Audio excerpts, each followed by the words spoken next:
په 2003 کال کې د نړۍ تر ټولو قوي ځواک پر یو داسې هیواد برید وکړ چې یوازې په څو اونیو کې یو بشپړ نظام له منځه یووړ.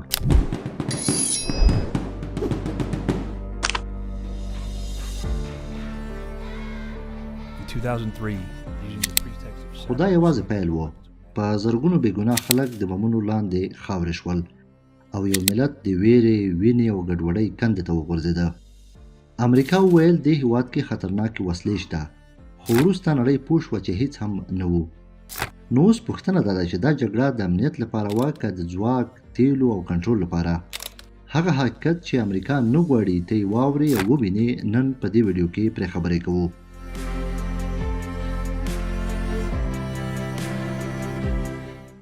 د امریکا برید په عراق د شلمې پېړۍ له پای وروسته د نړۍ تر ټولو مهمه او اغېزناکه پوځي پیښه د 2003 میلادي کال د عراق جګړه بلل کېږي. دا جګړه چې مشري یې د متحده ایالاتونو امریکا کوله، نه یوازې د عراق سیاسي نظام نسکور کړ، بلکې د منځني ختیځ، سیمې او نړیوال سیاست یې د اوږدې مودې لپاره اغېزمن کړ. د دې جګړې پایلې تر نن پورې د عراق، سیمې او نړۍ په سیاسي، امنیتي او ټولنیزو جوړښتونو کې لیدل کېږي. عراق له 1999 میلادي کال راهیسې د صدام حسین تر واک لاندې و. د هغه حکومت یو مرکزي، سخت او پوځي نظام و.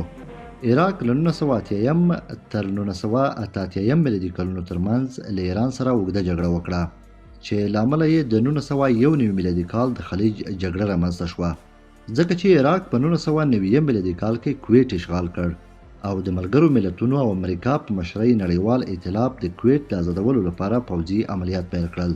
له دې وروسته عراق د ملګرو ملتونو تر سختو بندیزونو لاندې راغی. د وسلو د تفتیش پروګرامونه پرې ولګېدل. امریکا او لویدیځو هیوادونو صدام حسین د سیمې لپاره یو ګواښ باله. د 2000 لومړي کال د سپټمبر 11 له بریدونو وروسته د امریکا بهرنۍ تګلاره په بنسټیز ډول بدله شوه. ولسمشر جورج ډبلیو بوش د ترهګرۍ پر ضد جګړه اعلان کړه او عراق یې د شرمحور برخه وباله. My fellow citizens, at this hour, American and coalition forces are in the early stages of military operations to disarm Iraq, to free its people. امریکایي حکومت ادعا وکړه چې عراق د ډلهییزو وژونکو وسلو لکه کیمیاوي، بیولوژیکي او اټومي وسلو لرونکی دی. صدام حسین د وسلوالو ډلو سره اړیکې لري. د صدام حسین حکومت د سیمې او نړۍ امنیت ته ګواښ دی. د 2003 میلادي کال د مارچ 19 امریکا او د هغه متحدینو لکه انګلستان، استرالیا، پولنډ او نورو په عراق پوځي یرغل پیل کړ. دا عملیات د عراق د ازادۍ عملیاتو په نوم یاد شول. پوځي عملیات ډېر چټک پر مخ ولاړل. د هوایي بمباریو لړۍ پیل شوه. ځمکني ځواکونه له کویټ څخه عراق ته داخل شول. د اپریل په 9 بغداد سقوط وکړ.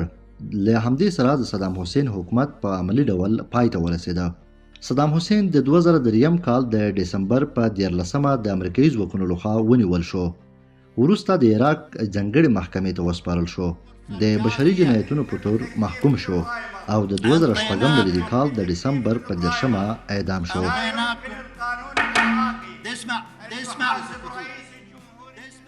رژیم له نسکورېدو سره سم د عراق دولتي جوړښتونه یو په بل پسې ړنګ کړل.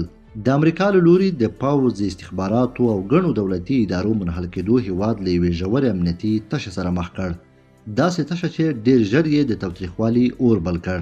ورو ورو دا تشه په خونړیو پرکیزو جګړو بدله شوه، چېرته چې د سني او شیعه ډلو ترمنځ کرکه او انتقام ورځ تر بلې ژورېده او ښارونه د ویرې، وژنو او بېباورۍ په ډګرونو واوښتل. په همدې ګډه وډه فضا کې وسلوال مقاومتونه راپورته شول.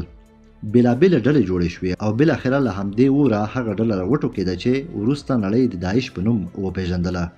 دا جګړه یوازې د عراق لپاره نه، بلکې د امریکا لپاره هم درنه تمامه شوه. تر 4,000 ډېر امریکایي سرتېري پکې ووژل شول. د ځینو باوري څېړنو له مخې د دې جګړې انساني بیه خورا درنه وه. د ملکي وګړو مرګ ژوبله له سلګونو زرو څخه تر لکونو پورې اټکل شوې وه او میلیونونه نور د خپلو کورونو پرېښودو ته اړ شول چې د کډوالۍ یوه لویه تراژیدي یې وزېږوله. له بلې خوا دا جګړه یوازې په وینو نه، بلکې په پیسو هم ډېره درنه تمامه شوه. داسې چې د امریکا ټول لګښت یې له 2 تریلیونو ډالرو واوښت او دا د معاصر تاریخ له تر ټولو قیمتي جګړو څخه وګرځېده.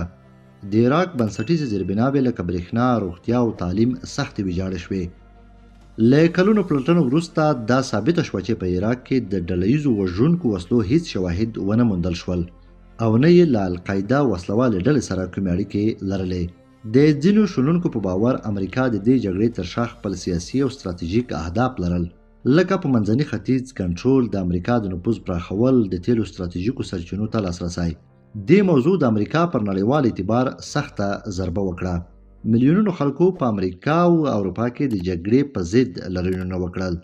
ګڼو هیوادونو، څېړونکو او سازمانونو دا جګړه غیر قانوني، د نړیوالو قوانینو خلاف او د سیمې د بېثباتۍ اصلي لامل وبلله. ستاسو په نظر د تاریخ په اوږدو کې امریکا لکه په افغانستان، عراق، وینزویلا، ایران بریدونه د کومو اهدافو لپاره وو؟ خپل نظر مو د کومنټ په برخه کې راسره شریک کړئ.